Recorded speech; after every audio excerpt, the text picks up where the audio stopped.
Agent Romanoff. You miss me? Oh yeah, Charles, we got ourselves an X-Men fan. Captain. Your Highness. Captain, big fan, Spider-Man. Hey everyone. Hey everybody, welcome back to Film Artsy. I'm your guy, Trevor Baker, and today we're going to talk about the connection between Sony's Spider-Man universe and Marvel's Spider-Man universe, all the movies we can expect to see from those two universes, and what the future holds between these two entertainment juggernauts. We've seen a lot of crossover between Sony and Marvel, and it's actually been really exciting because they're starting to get pretty creative in what they're willing to do with their two movie properties. It is no big secret that in Spider-Man No Way Home, we're expected to see the most ambitious crossover between the two entertainment juggernauts that we've seen yet. All that being said, let's take a quick trip down memory lane and talk about all the crossovers from Sony and Marvel that we have up to this point. Now going back, the first one is actually Captain America Civil War, and this was quite a surprise. I remember when we found out, and I actually believe this was a later edition, that Spider-Man would be joining Captain America Civil War. Not only a Spider-Man in the MCU, a new Spider-Man in the MCU, and that is Tom Holland, and the rest is history. He's doing a great job, he's killing it in Marvel, and Spider-Man is some of their best films. This was a huge deal. Spider-Man is one of the top 5 superheroes and clearly is still a lucrative property for Sony. For Sony to make a deal with Marvel, which I know they're still making money on, but to have Spider-Man be a beloved superhero in the MCU meant a lot to fans, and I think brought a lot of credit for Sony. Honestly, whoever struck with this deal deserves like a Nobel Peace Award or like some kind of grand prize, because I am so glad that we actually got Spider-Man in the MCU, and this is the movie that started it all off. Next, we had our first Spider-Man solo movie. So once again, we weren't sure how long we were going to get Spider-Man. I still remember back at that time when we found out that Spider-Man would be joining the MCU, at least for Captain America Civil War, that there was going to be some pretty strident rules on how that all went down. But lo and behold, we did get our solo Spider-Man movie. Not only did we get Spider-Man played by Tom Holland, we actually got to see the Vulture played by Michael Keaton. This is going to be important for some of the things I mentioned later, but the standalone movie did very well, and it was the third Spider-Man standalone movie that we've gotten. Hopping down the timeline, that brings us to Avengers Infinity War. We had Spider-Man show up once again. Actually, we have the iconic scene of Tom Holland saying, "I don't want to go," as she turns to, spoilers, dust by Thanos' snap at the end. And he gets to put on his dope Iron Man Spider-Man suit of armor, which I don't believe we would have gotten to see because obviously one company owns these properties and the other company owns these properties. We also got Spider-Man in Endgame. This is where he comes back from the snap. We see him in his Iron Man armor, plays a role in the little battle at the end, and so that is now our 4th installment of Spider-Man in the MCU per Sony's permission. This brings us to the controversial Spider-Man Far From Home, where Sony allows Marvel to not only use Spider-Man again, but also we get Mysterio as well, which is a property that Sony owns. This movie is so significant, and that's why some of the controversy here is important to highlight, and it talks about where we are today between Sony and Marvel. When we got this movie, this is the first movie post-blip era. What I mean, post the Thanos snapping, the great Endgame, the Iron Man getting the Infinity Stones and ending it all. This is the post-blip movie. This is the first one, and it's laying the groundwork for the whole new phase of Marvel, and it was a pretty formative movie, well done. And at the very end of this movie, we have the biggest Sony crossover, although I believe until Spider-Man No Way Home, with J. Jonah Jameson showing up as the same actor that we had in Tobey Maguire's Spider-Man, which is a huge deal. Not only do we get to use Mysterio with Jake Gyllenhaal, and we have Tom Holland as Spider-Man, we have James Jonah Jameson being reprised by the same actor again. So it seemed like things were better than ever between Sony and Marvel. Well, that wasn't the case. Shortly after that movie was being released or was about to be released, we heard the news that Sony and Marvel were ending their relationship, essentially terminating Spider-Man from the timeline, or at least the Tom Holland version. This was so critical for multiple reasons. First, we all love Tom Holland, and losing him was like not an option that we wanted to even consider or hear about. Second, you had those videos of Tom Holland like being broken because he really loved the role of Spider-Man, and the idea of leaving that was like awful. But thirdly, all these amazing crossovers just seem to be for naught, because we started to get these Venom movies from Sony, and there was some speculation there, and then you have James Jonah Jameson, which ties back to the Tobey Maguire era of Spider-Man, so you're thinking, why do all of that if we're just going to end it? Now, I do have some theories on this, but we can't park it right there, so let's keep going where we've seen Sony crossovers with Marvel so far, and then we'll talk about the reason I think this relationship did get repaired. Before we continue our video, I just want to let you guys know that we have a really cool Instagram that updates on a regular basis. So if you like all things Marvel, this is the Instagram for you. So go follow that filmartsy Instagram right now. You won't regret it, I promise you. Seriously, open Instagram right now and click that follow button. Now back to the video. The next crossover is actually in the Morbius trailer. That's right, this movie that we found out about, and I feel like I haven't heard anything about for quite some time. Jared Leto taking on the iconic character of Morbius, the vampire, which I think is good, like a perfect casting, and I really do think it's going to end up being a pretty interesting film. But if you had told me that there was a Morbius film being produced by Sony Jared Leto, I didn't think that that was going to be a crossover. No one else did either. It just seemed like because they own the rights to this character and they have some Spider-Man stuff, there's no reason that they can't do that. They did Venom and there ain't no Spider-Man in Venom. Well, they laid a little Easter egg for us, didn't it? Actually, it's not quite an Easter egg. It's like taking a frying pan and slapping it in the head and saying, hey, is that Michael Keaton? Because it was indeed Michael Keaton. That's right. At the end of the Morbius trailer, which I think looks super cool, we got Michael Keaton. Well, that's significant. Why? Well, because Michael Keaton is the Vulture, not in the Sony universe, in the MCU universe. Thus, once again, bringing across the timeline or the two entertainment juggernaut stories. So that's another one of the crossovers. Another one that I still believe, and I've been telling you, if you can go back and go on the filmartsy channel on my Venom trailer 2 breakdown, I believe they're referencing Spider-Man in the Venom 2 trailer, because when you have Carnage, Woody Harrelson speaking to Venom, Tom Hardy's Venom, he's making an insinuation that people are not being saved, and furthermore making an insinuation that the person that ought to be saving them is not doing their job. And of course, in that scene, when that line is being said, we see a spider. Coincidence? I think not.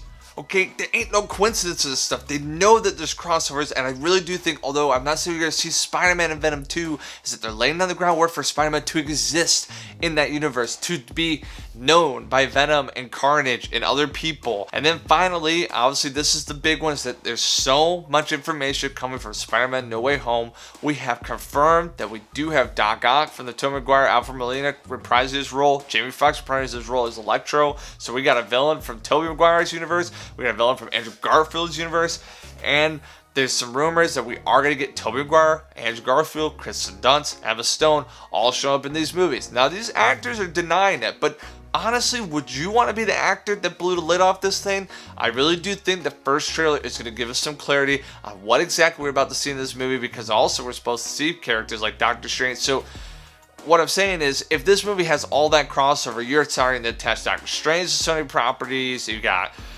there's a lot. So this movie, like I said, I believe would blow the lid off this thing, be the most formative piece in this relationship. Now let's talk about how there is more than hope that Sony and Marvel continue to work together. There's actually a plan. It was recently reported that Sony Pictures president Sanford Panitch says that there is indeed a plan for Peter to appear in films that aren't developed with Marvel Studios. Now, I understand that he didn't necessarily specifically say Tom Holland's Peter, but he goes on to talk about in that interview that they have a great relationship with Marvel and that they plan to do more work together in their universe. So what we're hearing is that there might be a sharing of Tom Holland in some of the Sony movies, which I am totally down for. I would love to see Tom Holland end up in a Venom movie or somehow even show up in this new Morbius movie, and I believe Spider-Man No Way Home is the gateway for these things happening. This is what's really interesting. It's clear that Sony is singing a different tune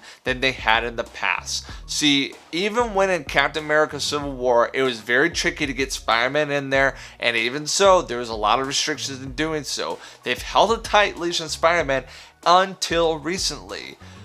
Because if you remember, when it was at the height of Spider-Man Into the Spider-Verse was very popular, Spider-Man Far From Home had come out, Sony was like, you know, we're taking Spider-Man back, because they realized that Spider-Man is indeed lucrative. It's a very lucrative asset if used correctly, and they had just had some missteps in the Andrew Garfield thing situation, and they felt maybe we can take this back and take it away from Marvel because they're doing too well with it and we don't want to play this comparison game. I believe that in the Sony office a light bulb went off when Tom Holland called Bob Iger and got him, Sanford, the president of Sony, to talk and repair this relationship. They realized something. They realized that Marvel's better at the superhero thing, and that's okay. And now, even if Marvel has kind of a lesser movie, they're so strong, they're gonna make so much money that they can afford mistakes. Sony cannot afford these mistakes. Sony is an entertainment juggernaut, but they ain't a juggernaut in the superhero space. So now they're using a powerful strategic business concept that you learn in your MBA courses or your undergrad of business. That's right, brand association. You heard me. Brand association. What do I mean by that? So Sony's realizing we own a very lucrative asset, Spider-Man, but we don't actually nail it every time. And Marvel at this point, they're doing it 85 to 90% nailing it, right? So what if instead of taking Spider-Man away, doing it poorly like we did or doing anything poorly like we have done or we did with Fantastic Four, we continue this relationship with Marvel? And not only do we continue this relationship with Marvel, let's continue the crossovers with Marvel. Because what does that do? It associates us with, ding ding ding, Marvel. What does that associate us with? Ding ding ding, a brand that does superhero movies well. What does that associate us with? Ding ding ding, we make awesome movies you're going to want to watch. What is that associated with? Ding ding ding, a big universe that you got to see all the movies to make sure you have all the moving pieces. What does that equal? Ding freaking ding, we're gonna make dollar bills, y'all, if we keep playing the game with Marvel. That's the truth. They realize it's like attaching a sidecar to a bullet train and you go along for the ride. It is gonna be fast, it's gonna be crazy, but if you're with Marvel, it's gonna be okay. And I think this is the right play for Sony. Make some Venom movies, make some more a Morbius movie, dash a little Tom Holland there, throw your stuff over the MCU, cross coat over with that. I think you'll find yourself sitting on a lot of piles of money, with not only piles of money that are made from angry fans, no, not angry fans at all. You're gonna be making a lot of piles of money with happy fans. And there's nothing wrong with making money if you're making people happy and giving them what they want. And people want this. They want these crossovers because Sony can do some things with characters that the MCU can't focus on, but the MCU can do things with characters that Sony can't do on their own. They already have this established universe. So this is perfect. This is great. So let's talk about movies that we're gonna get, or at least I think we're going to get, as long as this crossover relationship continues. First things first, we're gonna get a bunch of villain standalone movies. It's just gonna happen because they own those rights and people like villain stories. Morbius is example one. We have the Sinister Six characters that need to be fleshed out, so I do think we might get a Scorpion movie, or at least a Scorpion with some other characters. A Doc Ock movie would be cool. Either that's Alfred Molina, but we want Alfred Molina. That guy's a great Doc Ock. Perhaps getting Green Goblin again. I don't know if William Dafoe reprises that role, but there's opportunities to make some villain standalone movies or have some villain movies. Another thing that I think is on the horizon or forecast is reviving some old Spider-Mans. I don't see Andrew Garfield's getting revived personally, but who knows, with Electro and Jamie Foxx, anything is possible, because I didn't think that was a particularly good character. But I do think we could see old Tobey Maguire Spider-Man coming into play with some really high crossover potential. The third thing I could see on the horizon is new Spider-Mans. Hello, Miles Morales, Gwen Spider-Man. Those Spider-Mans have yet to be made, and I actually saw a really cool picture of Andrew Garfield Spider-Man meeting Emma Stone Gwen Spider-Man, and them talking to each other and exchanging this thought of how Andrew Garfield expresses, "I couldn't save you in my universe," and Gwen looks at Andrew Garfield and says, "I couldn't save you in mine."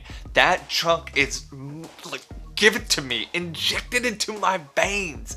I would be in for that emotional moment, and that's why we need some new Spideys and to keep this crossover alive. I love it.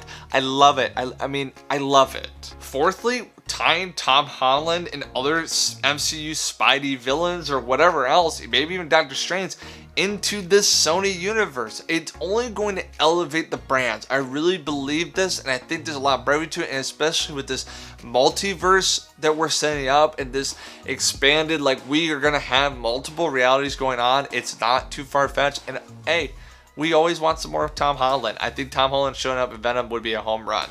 Once again, thank you so much for watching, and are you excited about the crossovers between Sony and Marvel? Let me know in the comments below. And if you are, or if you're not, well, I guess you're not commenting, but if you are, tell me what you hope to see, what crossovers you would like, and maybe some of the movies you think we're going to get in the future. And until the next video, like always, thanks for watching.